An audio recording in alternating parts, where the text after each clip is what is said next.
আমরা সুন্দরবন ভ্রমণ করতে করতে চলে এসেছি কৈখালিতে। আমরা এখন এসে পৌঁছেছি দক্ষিণ 24 পরগনার একদম সাগর দ্বীপ যেটাকে বলে। কৈখালি এসে রাত্রেবেলা লঞ্চে রাত্রি যাপন করেছি এবং আজকে আমাদের গন্তব্য হলো কৈখালি থেকে গঙ্গাসাগর। কৈখালি থেকে গঙ্গাসাগর যাওয়ার যে দীর্ঘ জলপথ তার সব কিছু এই ভিডিওতে আপনাদেরকে দেখাবো। আমরা আজকে দুপুরের খাওয়া শুরু করে দিলাম। ওই দূরে যে জাহাজটি, ওই জাহাজটি হলো বাংলাদেশের জাহাজ এবং সকাল থেকে রাত পর্যন্ত যা যা করব আপনাদেরকে সব কিছুই দেখাবো। এখানে জলের কালারটা একবার দেখুন, একদম পুরো গ্রিন কালার।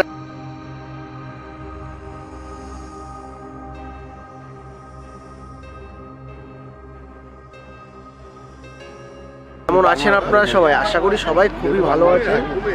আজকে আমাদের সুন্দরবন ট্যুরের দ্বিতীয় দিন। তো আজকে আমরা আছি কৈখালিতে। তো কালকে সারা রাত আমরা কৈখালিতেই ছিলাম, লঞ্চ ওখানেই দাঁড়িয়েছিল। আমার এদিকটায় ওই যে রাস্তাটা দেখা যায় ওটা কৈখালি, এবং এখন প্রায় সূর্য উঠেছে। সকালবেলা পুরো এলাকাটা দেখতে পাচ্ছেন পুরো একদম কুয়াশাচ্ছন্ন। মানে এখন থেকে আধা ঘন্টা আগে কিছুই দেখা যাচ্ছিল না, একদম পুরো কুয়াশা মোড়া পরিবেশ ছিল।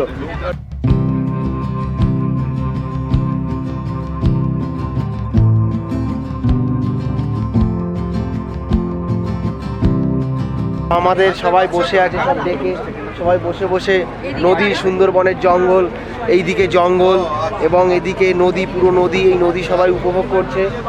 সকালের টিফিন তৈরি হচ্ছে, গরম গরম লুচি ভাজা এবং সাথে আলুর তরকারি।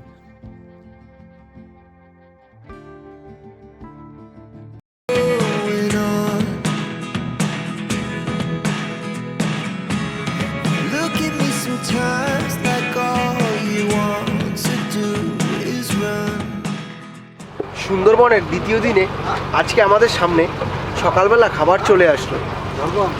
আজকে সকালে টিফিনের মধ্যে আছে গরম গরম লুচি ভাজা আর লঞ্চ চলতে চলতে খাওয়ার একটা সত্যি মজা।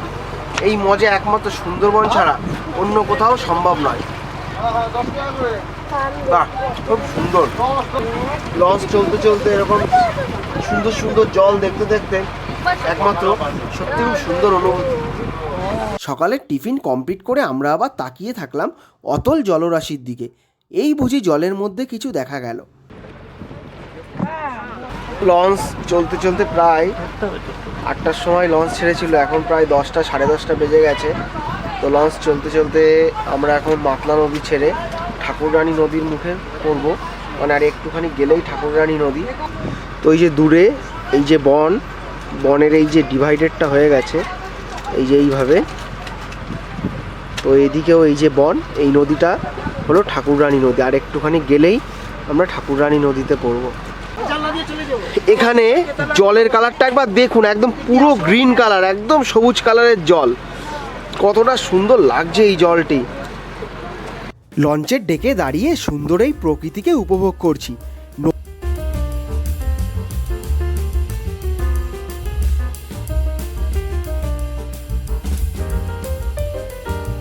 তো আজকে দুপুরে রান্নার জন্য এখানে সরঞ্জাম সমস্ত কিছু কাটা হচ্ছে। এই যে এখানে আজকে দুপুরের ফ্রায়েড রাইস, মাংস, অনেক কিছু আছে। তো লঞ্চ চলতে চলতে এখন পৌঁছে গেলাম মহিপিটে। তো ওই যে রাস্তাটি, ওটা হচ্ছে মহিপিট নামক একটি জায়গা রাস্তা। অধিপথে প্রথমবার এত সুন্দর প্রাকৃতিক সৌন্দর্যের সাক্ষী হয়ে থাকলাম।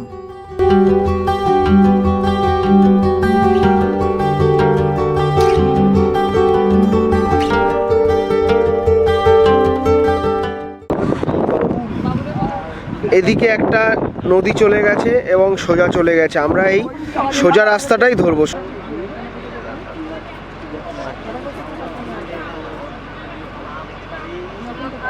লঞ্চের ভেতরে গিয়ে একটু ঘুমিয়েছিলাম, এখন স্নান করলাম, এখন খাওয়া দাওয়া করতে যাব।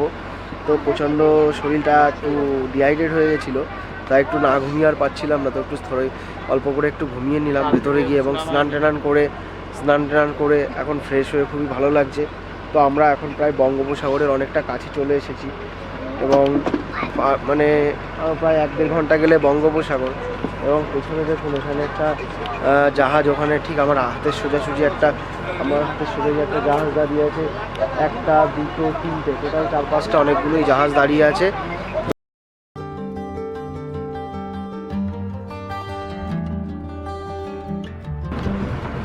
ওই দূরে যে জাহাজটি, ওই জাহাজটি হলো বাংলাদেশের জাহাজ। ওরা বাংলাদেশ থেকে ইন্ডিয়াতে কোনো না কোনো সামগ্রী নিতে এসেছে, এখন হয়তো কোনো না কোনো রকমভাবে দাঁড়িয়ে আছে। তো এই যে এখানেও একটি দেখা যাচ্ছে, এটিও বাংলাদেশেরই জাহাজ, এটি এমভি শহীদি শিরিন, এটা এগুলো সব বাংলাদেশেরই জাহাজ।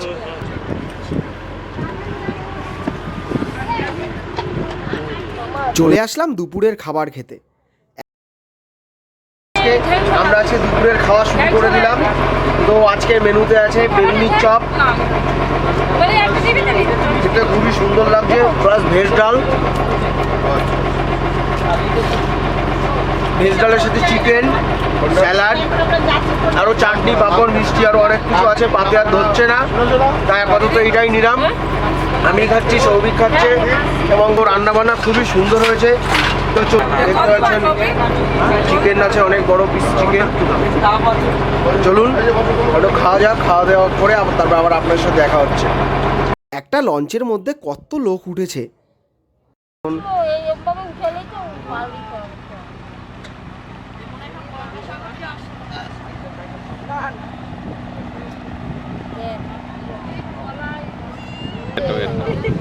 ওই যে ওই দেখুন দূরে ওই একটা জেলিফিশ। খাওয়া দাওয়া সেরে আবার চলে আসলাম প্রকৃতিকে দেখার জন্য।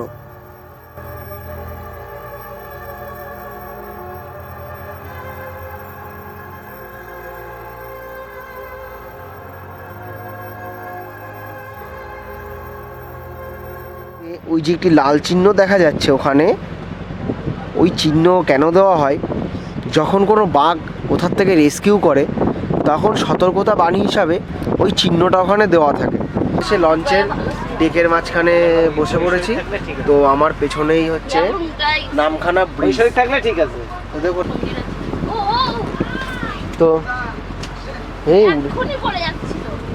তো তো ওই যে ব্রিজটা দেখতে পাচ্ছেন, ওটা হচ্ছে নামখানা ব্রিজ। কৈখালি থেকে অনেকটা নদীপথ অতিক্রম করে অবশেষে চলে আসলাম নামখানাতে। নামখানায় ব্রিজ পার করে 25 কিলোমিটার গেলেই বকখালি। নামখানা ব্রিজের এখানে কত লঞ্চ, জাহাজ দাঁড়িয়ে আছে।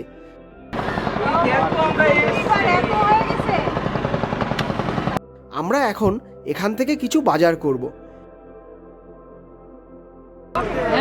তো এই যে নামখানা ব্রিজ, এখান থেকে ক্যানিং হয়ে ট্রেনে করে আসলে এই ব্রিজের থেকে এখান থেকে লঞ্চ উঠতে হয়। এই লঞ্চটি গঙ্গাসাগর যাবে।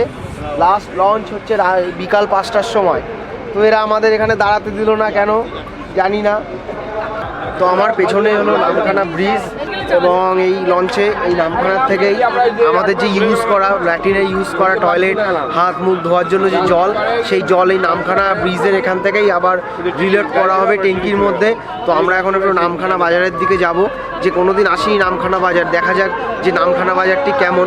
তো পেছনে আরও দুটো লঞ্চ দাঁড়িয়ে আছে, ওরাও যাবে।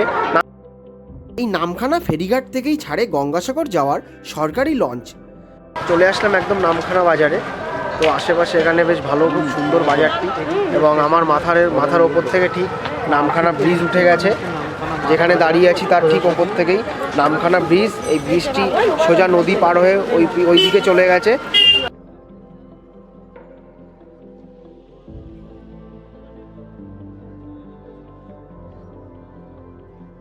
নামখানা থেকে খেজুরের গুড় কিনে নিলাম এখানকার একটি দোকান থেকে।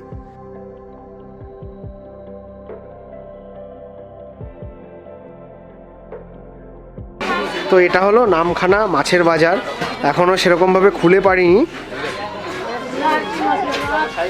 আমরা আবার বেরিয়ে পড়লাম গঙ্গাসাগরের উদ্দেশ্যে। এখান থেকে যেতে 2 ঘন্টা সময় লাগবে।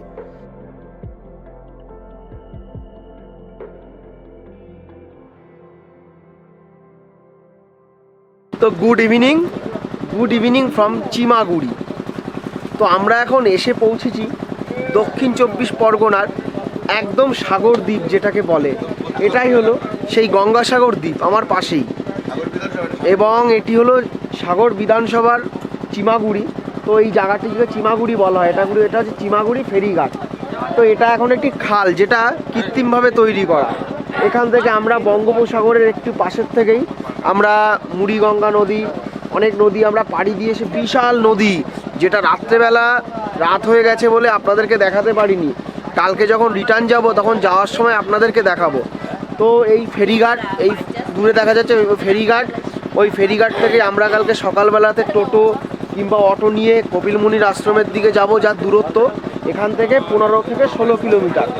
এখন আমাদের লঞ্চ এখানেই নোঙর ফেলেছে, এই খালের মধ্যেই লঞ্চটি নোঙর ফেলেছে।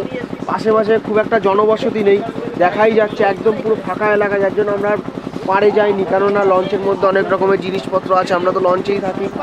তো এখন রাত্রেবেলা এখন তো টাইম কোথাও পাস হবে না, তো লঞ্চের মধ্যে আমাদের আজকে থাকতে হবে। টাইম পাস যা কিছু হয় লঞ্চের মধ্যেই করতে হবে।